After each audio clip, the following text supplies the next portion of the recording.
Udah kan? Nggak asli. Iya. Kenapa ya?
Prida.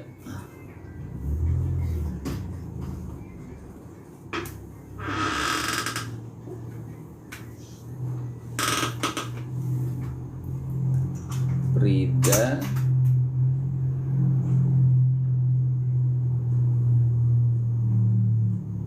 Dewi yang sudah bergabung. Ken. Siza.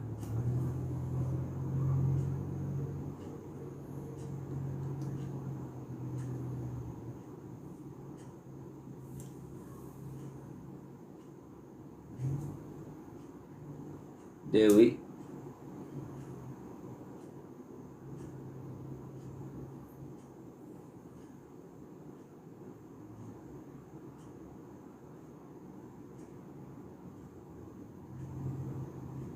Male.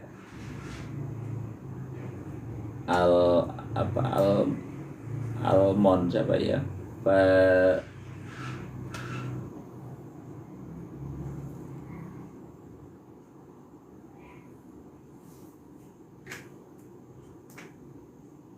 Papa Nadine.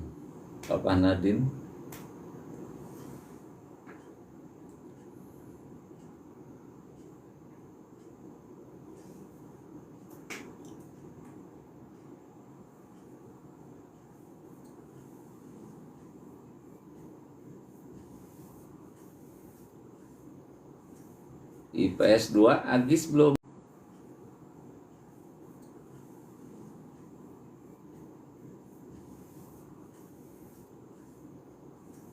IPS 2 Agis belum.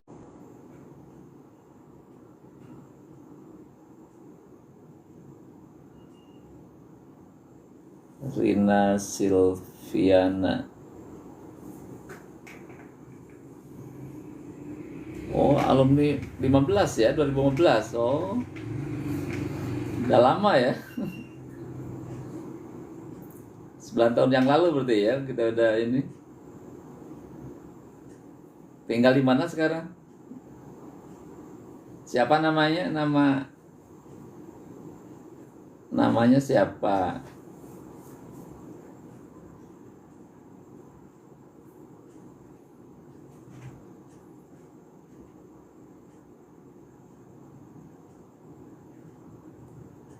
Papa Nadine, siapa dulu? Alumni ya, alhamdulillah bisa bergabung. 9 tahun yang lalu masih bisa bergabung lewat. Lewat sini bisa? Ah? Lewat sini nanti. Nah, buka sananya tuh. Itu yang buka itu.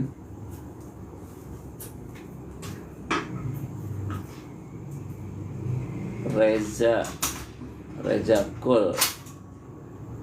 Siapa nih Reza Kul nih?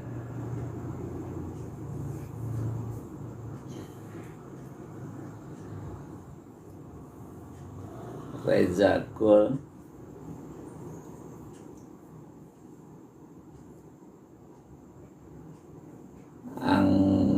Anggi.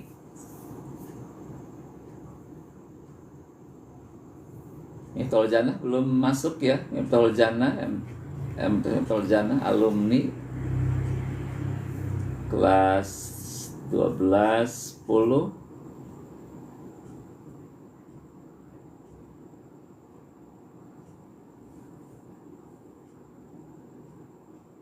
Oh, Reza kelas 7 apa Reza tuh? AB.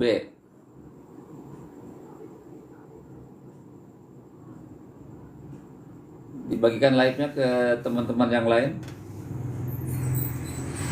Dibagikan live-nya. Oh, 7A.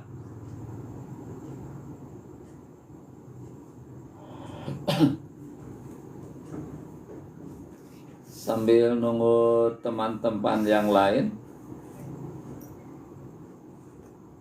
kita mulai saja acara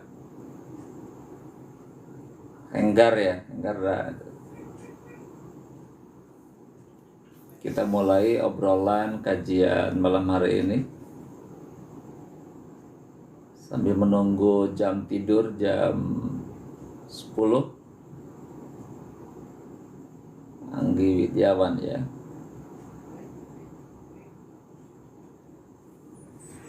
Nanti sambil jalan, mudah-mudahan ada teman-teman yang lain bisa bergabung dengan kita.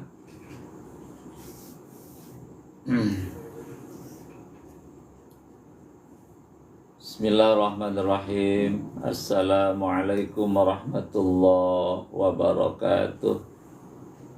Innal hamdalillah. Nasa hadir ya IPA 2. Alhamdulillah. Innal hamdalillah wassalatu wassalamu ala Rasulillah wa ala alihi wa ashabihi wa mawalah. Wala haula wala quwata illa billah.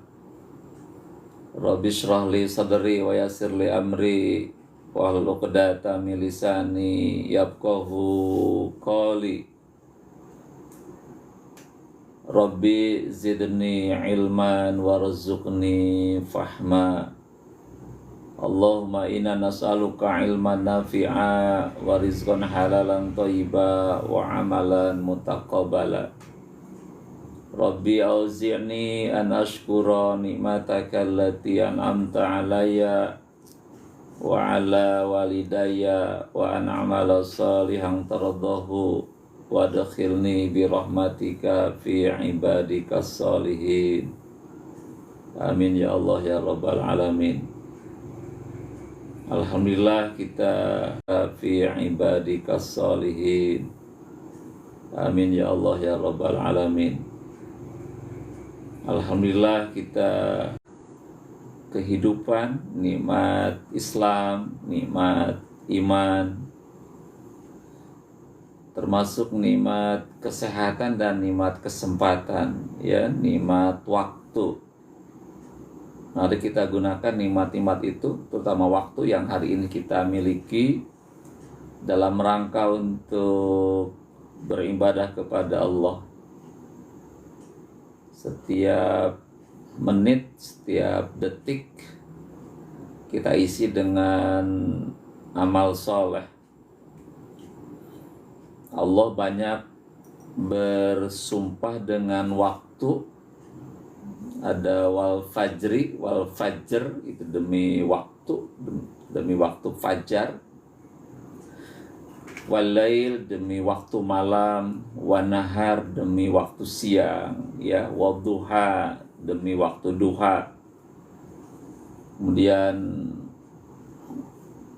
wal asr waktu siang, ya, wadduha demi waktu duha. Kemudian wal asr gagal dalam mengarungi kehidupan. Di dalam Islam waktu itu dikatakan al waktu kassaif. Waktu itu bagaikan pedang, seperti pedang. Jadi kalau salah menggunakan pedang itu, maka boleh jadi maka pedang itu akan memotong lehernya sendiri. Jadi banyak orang-orang yang mengalami kegagalan dalam hidupnya karena tidak pandai menggunakan waktu, termasuk para siswa yang mestinya menggunakan waktu itu untuk belajar, ya. Zaki Patiga hadir ya, Zaki, makasih. Jadi mestinya waktu digunakan secara maksimal, ya, waktu di rumah, di sekolah itu untuk belajar. Kadang-kadang kita tidak mengisinya dengan hal-hal yang berkaitan dengan sekolah itu untuk belajar. Kadang-kadang kita tidak mengisinya dengan hal-hal yang berkaitan dengan tidak ada yang didapatkan dari waktu yang begitu panjang itu. Karena tadi salah menggunakan waktu. Maka dari itu marilah kita gunakan waktu-waktu yang kita miliki hari ini yang merupakan amanah dari Allah dalam rangka untuk terus mengembangkan ilmu pengetahuan, mengisi waktu dengan amal soleh, ya gitu. Jadi mari kita gunakan, termasuk malam hari ini ada waktu yang tersisa sampai menjelang tidur jam 10, kita isi dengan sedikit diskusi, ya. Kita diskusi, kita ngobrol, kita bertukar pendapat dan saran untuk memecahkan berbagai masalah yang kita hadapi. Berharap dengan diskusi ini akan membuahkan sebuah solusi yang terbaik. Ya, ada solusi dari masalah yang kita hadapi pada hari ini. Dan baiklah, pada malam hari ini, ya, Agis sudah hadir ya, Agis ya, terima kasih. Pada malam hari ini kita semua kita akan berdiskusi tentang respon terhadap pernyataan Presiden Pak Prabowo, ya, yang beberapa tempo hari kemarin tanggal 28 dalam acara Hari Guru Nasional, ya, yang dilaksanakan di Jakarta, di mana beliau mengatakan bahwa pendidikan adalah hal yang sangat-sangat penting dalam kemajuan suatu bangsa. Jadi beliau mengakui, ya, di depan para guru se-Indonesia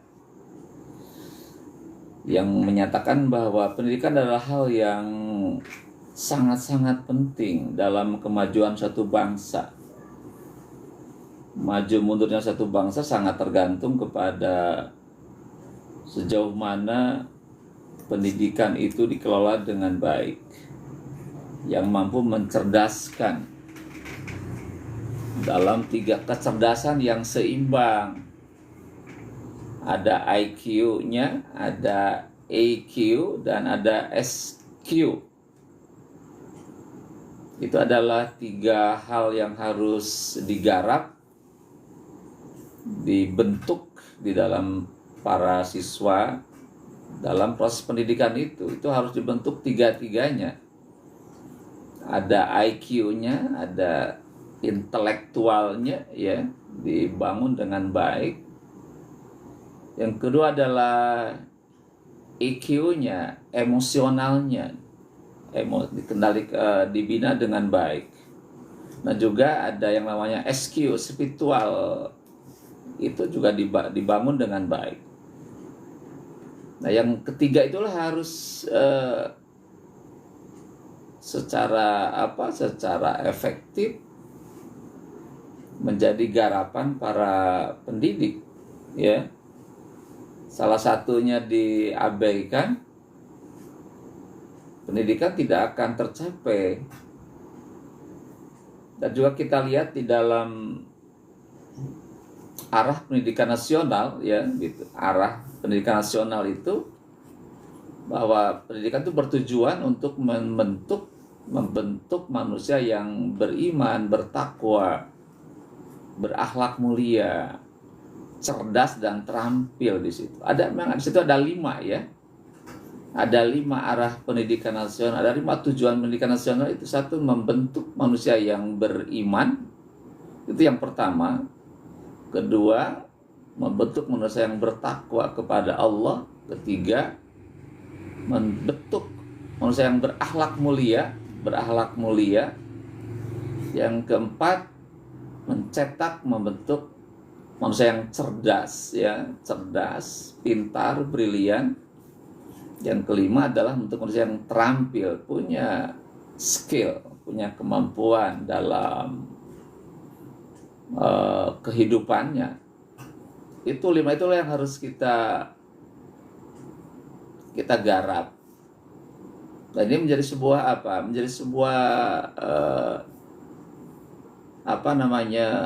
kerja dari seorang guru itu, yang 5 itu.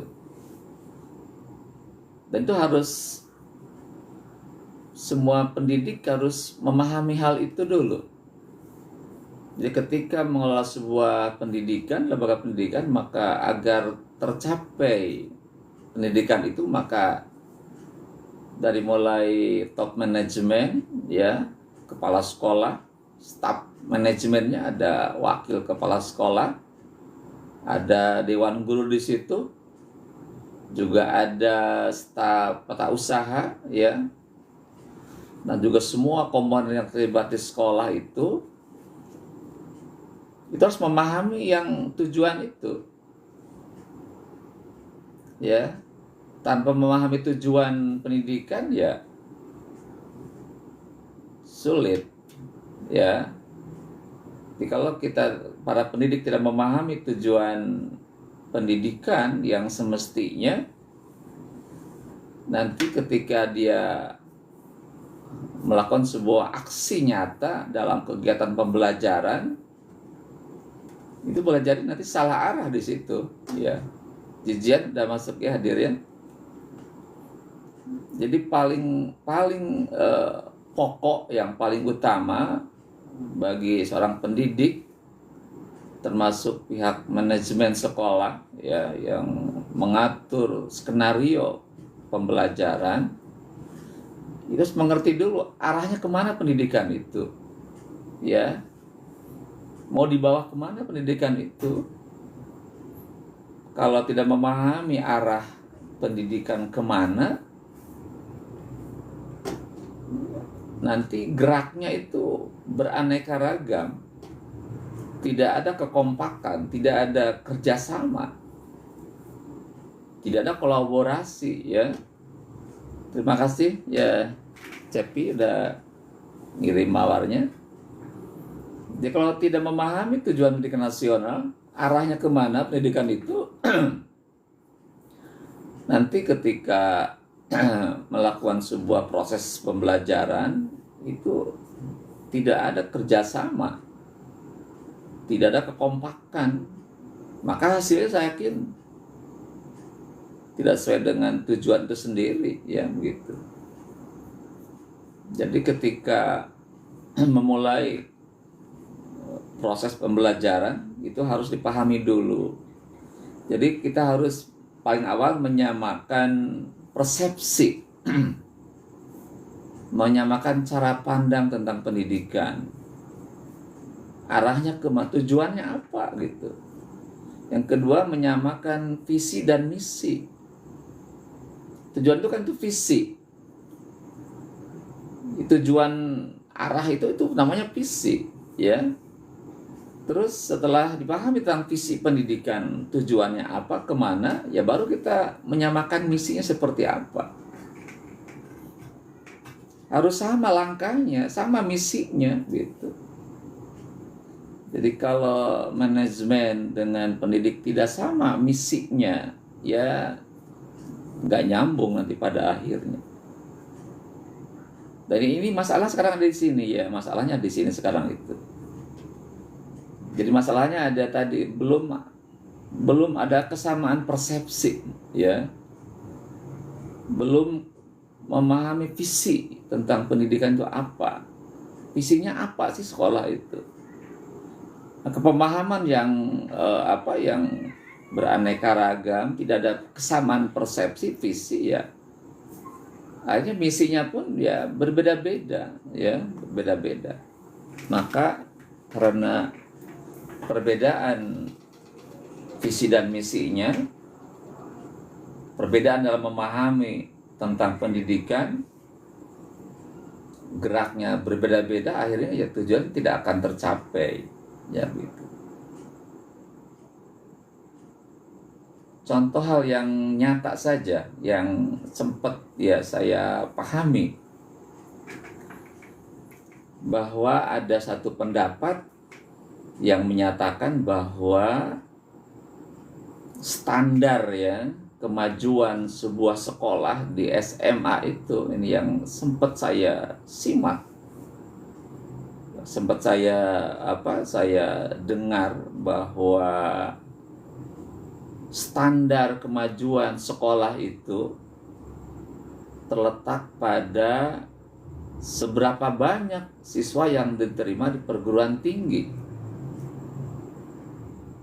Ya, itu yang sempat saya dengar. Jadi standar kemajuan sekolah itu terletak pada seberapa banyak siswa yang diterima di perguruan tinggi.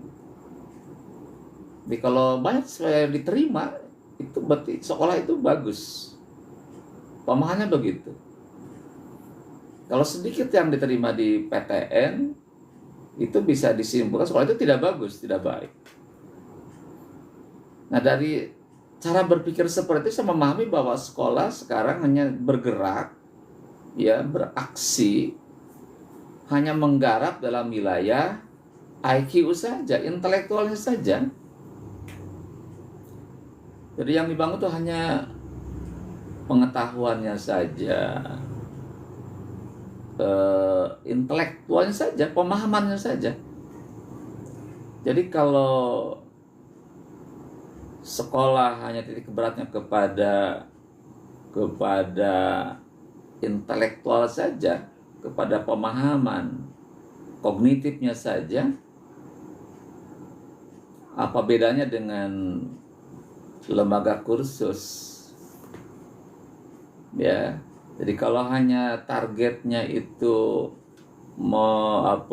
memacu siswa agar banyak diterima di PTN, ya sudah. Kalau menurut saya sekolah alih fungsi menjadi lembaga kursus saja, dilatih drill tiap hari dengan soal-soal yang beraneka ragam, soal-soal yang sedang, yang sulit, sangat sulit, yang hot itu kan gitu. Itu kalau memang itu tujuan seperti itu gitu kan. Padahal gitu kan, padahal kalau kita merujuk kepada tujuan pendidikan nasional, kalimat awalnya itu kan membentuk manusia yang beriman, bertakwa, berakhlak mulia. Itu yang harus kita pegang, baru sana kecerdasan, cerdas dan keterampilan gitu. Jadi pondasi awal yang harus kita bangun adalah kecerdasan spiritual dan emosional, itu harus kita bangun, itu menjadi standar yang utama. Sekarang kita lihat negeri kita hari ini, kita coba dibuka mata kita, kondisi negeri kita hari ini begitu marak tindak demoralisasi, dari mulai remaja sampai orang-orang tua, para pejabat. Sekarang yang korupsinya ratusan triliun, kita kaget juga ya. Pergaulan bebas, tawuran, terlibatan narkoba, minuman keras, kriminalitas begitu sangat-sangat tinggi itu. Polisi nembak polisi dan sebagainya, kasus yang berkembang itu. Tadi termasuk korupsi yang begitu luar biasa sekarang itu. Itu kan itu mananya, itu kan lemahnya akhlak itu, ya, lemahnya akhlak, lemahnya spiritual. Kenapa tadi? Karena tadi prosesnya tidak dibangun. Ya, itu kan lemahnya akhlak, lemahnya spiritual. Itu mestinya itu menjadi pedoman bagi para pendidik. Bagaimana mengubah skenario pembelajaran, dirubah skenarionya, di rumah aksinya, ya, dirubah aksinya begitu. Ya, kalau kemarin hanya titik berat kepada pengetahuan, ya sekarang mestinya dibenahi spiritualnya dulu, dibenahi ibadahnya, ya gitu. Jadi kalau udah dibenahi ibadahnya, dibenahi akhlaknya, saya yakin, ya, sekalipun kecerdasan tidak terlalu cerdas, kategorinya di atas sedang, ya, dia sedang dan di atas sedang. Saya yakin negeri ini akan di sebuah negeri yang baik, ya, akan negeri yang baik. Demoralisasi akan terus berkurang, akan semakin baik, gitu, ya, gitu. Tapi kalau tadi tidak ada pembenahan di dalam pendidikan yang merupakan tadi sebagai penentu kemajuan sebuah negara, ya agak sulit. Saya melihat langsung dalam keseharian proses pendidikan, kayaknya ada sedikit pesimisme, ya. Naraya hadir, ya. Ya, kita ngobrol sampai selesai, ya. Nah, jadi kalau saya melihat langsung dalam keseharian di sekolah, apa yang saya lihat langsung, yang saya rasakan, ada pesimisme, ya, gitu. Kenapa tadi tidak ada keseimbangan dalam proses pendidikan? Tidak ada keseimbangan. Kita fokus kepada intelektualnya saja, sementara spiritualnya, emosionalnya, akhlaknya tidak dibina dengan baik. Sementara spiritualnya, emosionalnya, akhlaknya tidak dibina dengan baik. Para pihak yang terlibat dalam membuat skenario pendidikan itu, ya katakanlah top management, ya, top management dan staff management itu yang mengatur skenario pembelajaran di sekolah, mengatur kegiatan-kegiatan sekolah. Sudah saatnya kita mengadopsi sistem pendidikan Islam. Ya, kita sudah seharusnya kita mengadopsi sistem pendidikan Islam. Karena selama ini kan pendidikan Indonesia itu berkiblatnya ke Amerika yang liberal itu, ke Finlandia di Eropa. Jadi dari mulai materi, ya, dari materi rujukan itu ke Finlandia di Eropa.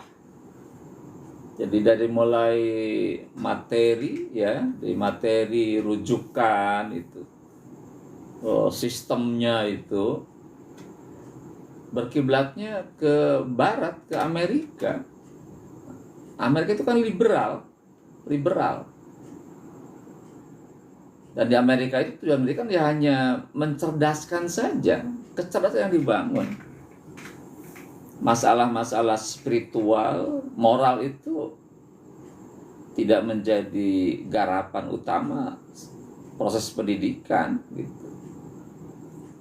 Jadi saya berpendapat kalau ingin memperbaiki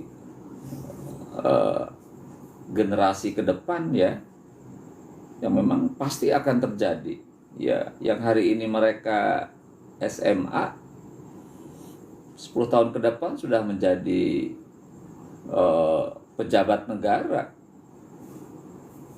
mereka sudah dalam posisi pekerjaan dalam berbagai macam profesi gitu. Ada mungkin di pemerintahan, ada yang di swasta itu. Dan ya bekalnya apa ya? Bekalnya tadi spiritualnya harus bagus, harus baik gitu. Keagamannya harus dibangun dengan baik. Jadi kalau spiritualnya, akhlak tidak dibangun, yang dikatakan orang apa 2045 adalah nanti akan generasi emas ya, Indonesia emas tahun 2045. Siska, udah masuk Siska? Makasih Fikri Cahyo. Ayo kita diskusi, sampaikan pertanyaan di situ. Jadi ketika orang bicara tentang Indonesia emas 2045, saya pikir itu hanya sebuah angan-angan saja, ya. Angan-angan itu ilusi. Waalaikumsalam Siska.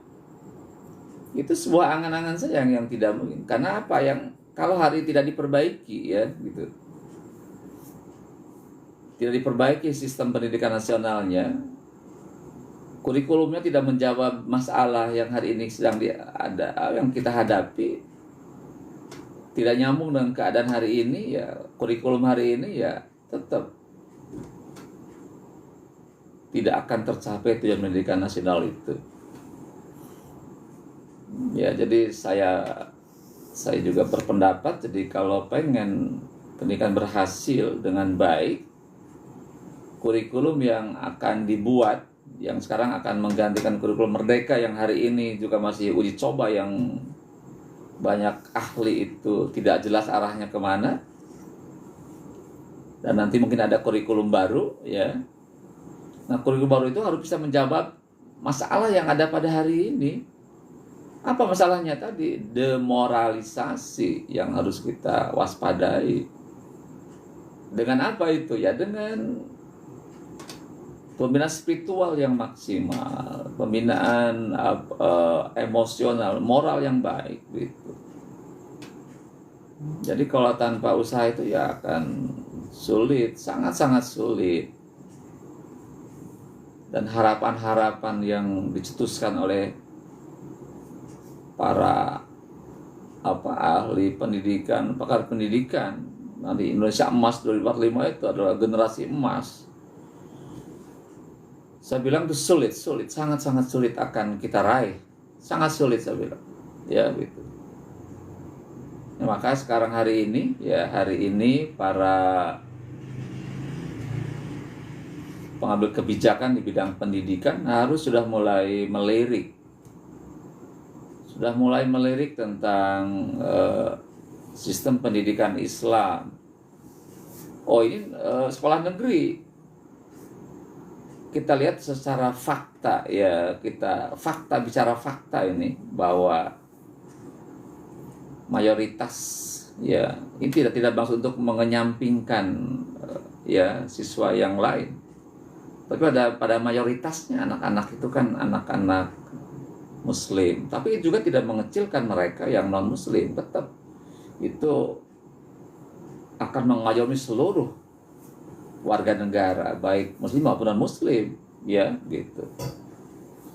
Kita kalau memang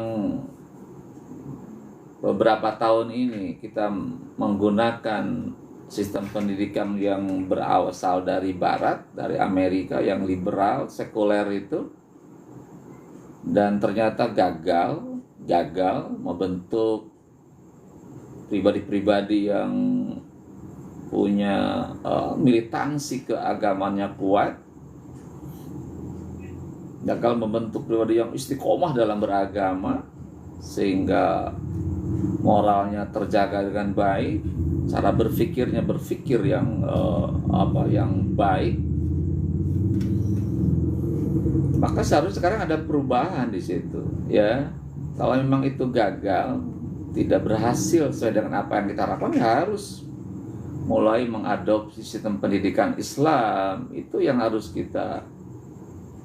Kenapa harus seperti itu? Kenapa kita harus mulai mengadopsi pendidikan Islam? kita lihat sejarah ya, kita lihat sejarah Islam bahwa Rasulullah sebagai maha guru, ya kita bilang maha guru murabi yang sangat sukses, dia telah berhasil mencetak manusia terbaik di muka bumi ini. Rasulullah sebagai maha guru, sebagai murabi, pendidik yang sukses, ya pendidik yang sukses, itu telah berhasil mencetak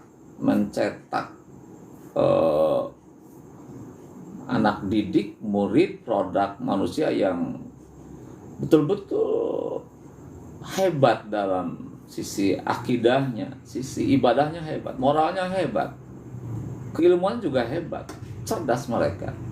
Dan sampai-sampai sahabat Nabi yang melakukan produk bagi Nabi itu dinyatakan calon penghuni surganya Allah. Ya, gitu. Berarti hadir ya, terima kasih. Jadi kalau kita melihat sejarah Islam, ya sejarah Islam, Rasulullah telah berhasil mencetak manusia terbaik di muka bumi ini.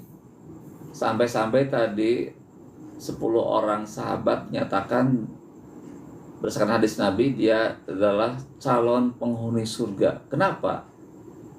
Karena pembinaan Rasulullah dalam mendidik mereka dengan pendekatan Islam itu.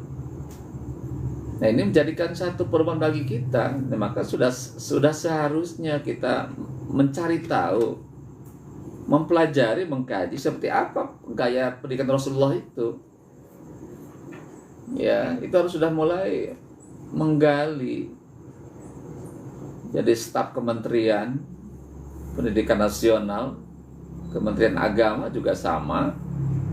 Karena banyak para ahli pendidikan, profesor banyak, Pak Balatak gitu ya, sudah mulai menggali sistem pendidikan Rasulullah seperti apa gitu kan. Tapi yang pasti bahwa Rasulullah itu mendidik sahabat Nabi ya, murid-muridnya yang memang tidak disebut murid tapi sahabat Nabi itu dengan pendekatan wahyu, dengan pendekatan Al-Quran. Al-Quran dijadikan sebuah literatur, rujukan utama Al-Quran itu. Jadi rujukan sekaligus fondasi pendidikan itu adalah dengan penanaman nilai-nilai Al-Quran. Apa itu Quran? Kan wahyu Allah. Wahyu Allah gitu. Allah telah di dalam Quran berbicara tentang sistem pendidikan di situ. Ya, tentang akhlak dibahas dalam Al-Quran itu. Dan Rasulullah membina dengan Quran itu. Jadi sebelum memberikan pemahaman ilmu-ilmu yang lain, maka yang paling mendasar, maka tanamkan dulu Al-Quran ke dalam jiwa anak didik itu. Nah, kalau sudah tertanam dalam anak didik kita, ya Al-Quran menjadi dasarnya, nanti kesananya akan sangat-sangat mudah. Ya, Karinina udah hadir ya? Waalaikumsalam Karinina, Kaizu, Uswah, ya.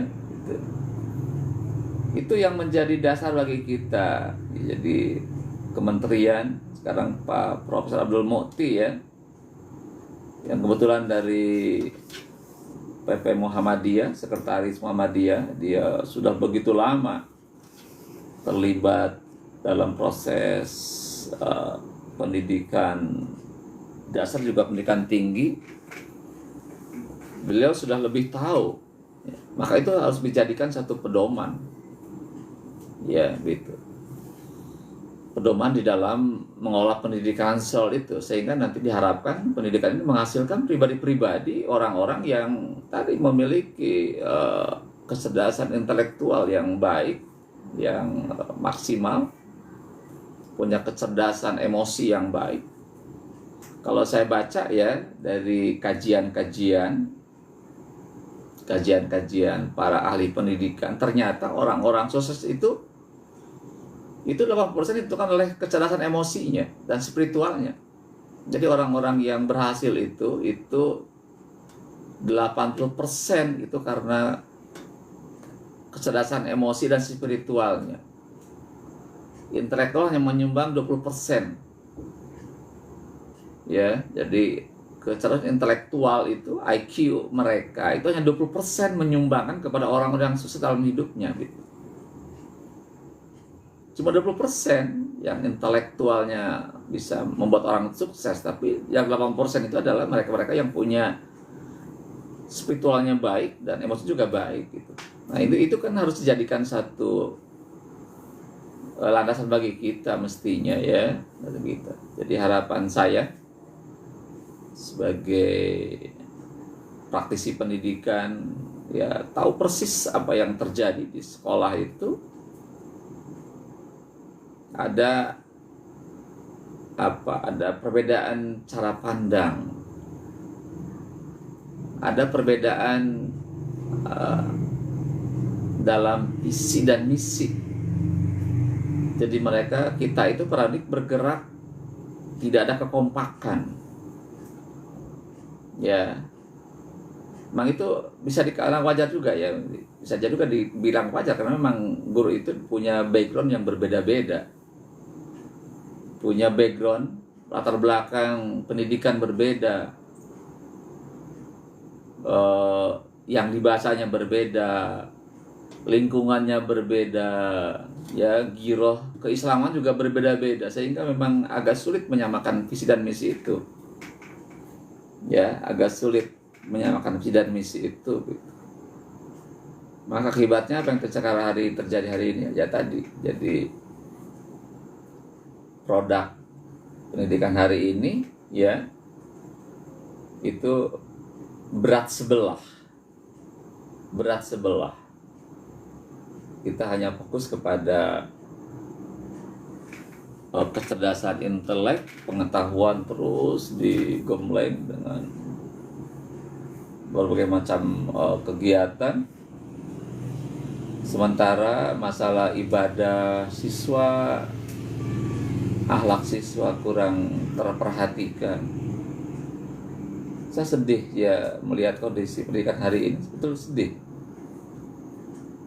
Tidak ada orang yang peduli terhadap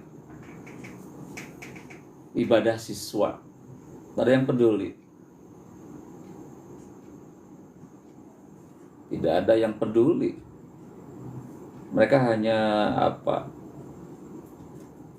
fokus kepada proses pembelajaran ya gitu. Sementara masalah-masalah ibadahnya mereka dibiarkan. Saya kadang kasihan juga anak-anaknya. Terus terang saya kasihan ke anak-anak. Padahal ketika anak itu di sekolah,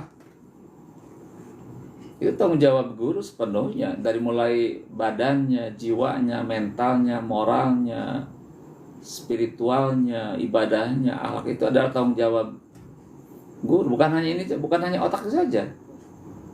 Dari mulai akhlaknya, ibadahnya, itu tanggung jawab guru. Maka itu harus menjadi satu perhatian bagi mereka gitu kan. Saya khawatir nanti ketika lulus ya belum baik ibadah mereka, belum tahu cara sholat yang benar, belum rajin sholatnya, masih belang betong gitu kan. Sekali memang itu bukan kesalahan sekolah saja, tapi juga ada faktor-faktor lain. Tapi minimal gitu, ketika di sekolah ibadahnya yang sholat misalkan yang 2 waktu itu harus menjadi perhatian utama dari Dewan Guru dan juga dari pihak manajemen. Itu harus diperhatikan dengan baik gitu. Ya kalau tidak diperhatikan dengan baik ya khawatir ya terjebak dalam yang namanya mubazir, kesia-siaan. Jadi waktu itu dibuang-buang, waktu terbuang tanpa ada hasil. Ya, jadi 3 tahun berproses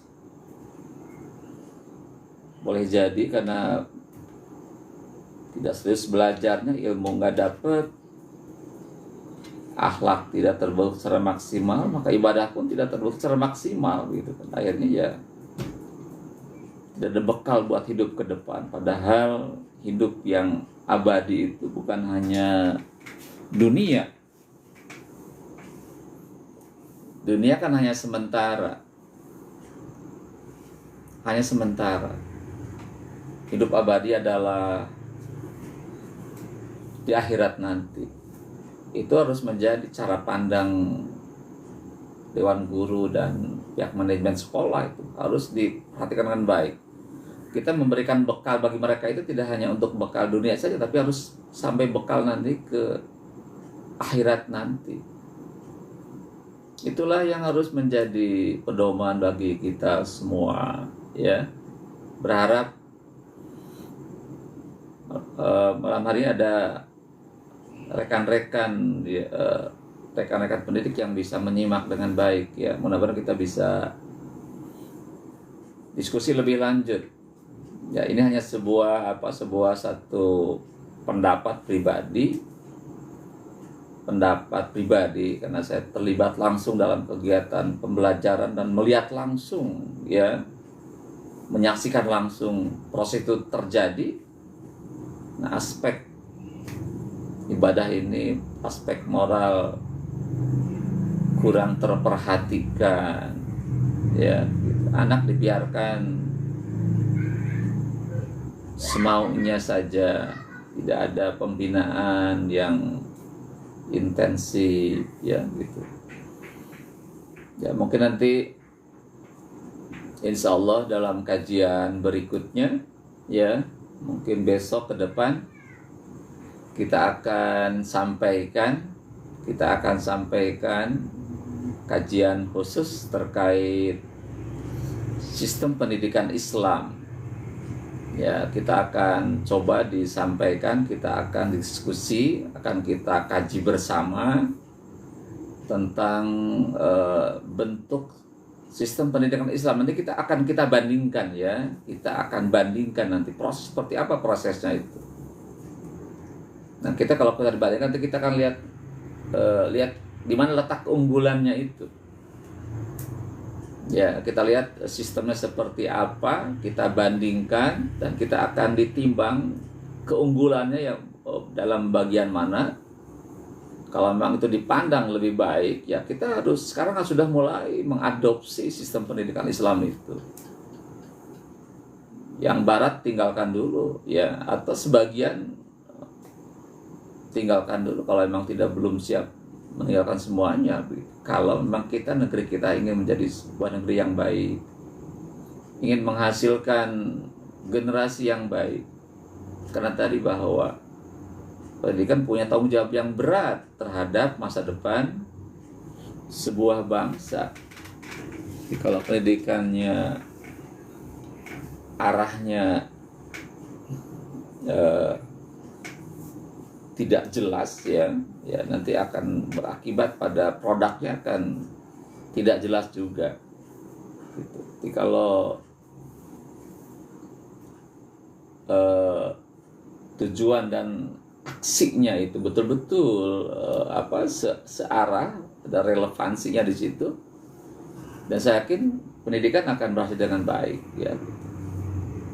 Juga kemarin Pak Prabowo sudah mulai memikirkan bagaimana meningkatkan kesejahteraan guru, ya, biar guru itu fokus untuk mengajar, mendidik anak-anak. Karena boleh jadi karena faktor kesejahteraan yang tidak terpenuhi, maka dalam pikiran guru itu tidak hanya mengajar, juga harus bagaimana cara menghidupi keluarganya. Akhirnya dia tidak fokus dalam mengajar, mendidik anak-anak. Dia cari kerja kemana-kemana, akhirnya sudah tugas pokoknya malah ditinggalkan. Artinya tidak sempurna, tidak maksimal begitu. Memang sudah sepatutnya pemerintah juga harus memperhatikan kehidupan guru. Di negeri-negeri lain, di luar negeri sudah sangat diperhatikan. Di Brunei Darussalam itu guru itu sangat luar biasa. sangat diperhatikan. Di negeri lain yang itu juga apa. Nah kita Indonesia masih ada guru honor yang sebulan cuma berapa? 300.000 ya. 500.000 rupiah sebulan. Untuk kondisi hari ini cukup enggak untuk kehidupan? 500.000 sebulan. Untuk anak istri itu kayaknya mustahil ya.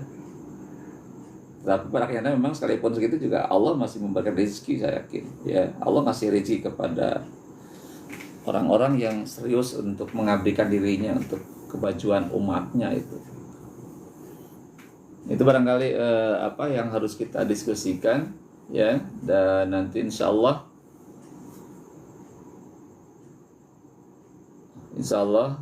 besok malam minggu ya, malam Ahad kita akan membahas tentang pendidikan Islam. Juga sekaligus ada 10 karakter guru yang harus dimiliki oleh seorang guru. Ada 10 karakter guru di dalam pandangan Islam yang harus dimiliki oleh guru itu. Kita akan bahas mulai malam besok. Kita akan fokus kepada pendidikan dulu ya, karena tadi pendidikan adalah hal yang sangat penting dan itu menjadi tema kajian kita. Ya, juga nanti ada beberapa hal, tadi ada 10 karakter guru yang harus dimiliki. Itu sebagai apa? Sebagai dasar dalam meraih atau menjadi guru yang ideal. Nah, kalau yang 10 karakter itu dimiliki oleh guru sebagai guru ideal, maka berharap banyak pendidikan itu akan berhasil dengan baik. Nah, kalau pendidikan berhasil dengan baik, mencetak tadi pribadi-pribadi yang beriman, bertakwa, berakhlak mulia, cerdas dan terampil, maka saya yakin Indonesia akan menjadi negeri yang baik. Ya, tadi ketika ada orang bicara tentang Indonesia Emas 2045, ya itu bisa diraih kalau tadi langkahnya tepat, tujuan tepat, langkah juga tepat, ya. Maka saya yakin itu akan tumbuh optimisme. Tapi kalau caranya tidak nyambung, keluar dari arah dan tujuan, yaitu yang ada bukan optimis, tapi malah pesimisme, itu jangan berharap kalau begitu. Itu barangkali kajian kita pada malam hari ini. Ya, terima kasih banyak kepada para siswa yang telah bergabung, dan juga ada alumni, juga rekan-rekan sahabat, ya, rekan-rekan sahabat di mana saja berada ya, alhamdulillah bisa menyimak, mungkin tidak maksimal ya, ada yang tidak full, ada juga yang sebagian menyimak, juga sebagian juga tidak ya. Kirana hadir ya, IPA 1, Kirana, Nasa, Siska, siapa lagi tadi? Siska, tadi sebentar si ini ya, apa, Zaki tadi ya sebentar ya. Nasa sampai selesai, Nasa ya sampai selesai ya. Nur Atia ya, masih ada Nur Atia nggak? Kelas 10. Tadi MJ juga ada, MJ ada berapa orang tadi yang masuk ya. Terima kasih banyak, semoga apa yang disampaikan menjadi bahan pengetahuan, bahan informasi sekaligus menjadi apa, sebagai inspirasi ya gitu. Inspirasi bagi kita untuk meraih apa, suksesan dalam hidup ini ya, termasuk berhasil meraih pendidikan yang kita harapkan. Tutup dengan baca hamdalah. Alhamdulillahirabbil alamin. Subhanaka Allahumma wa bihamdika asyhadu alla ilaha illa anta astaghfiruka wa atubu ilaik.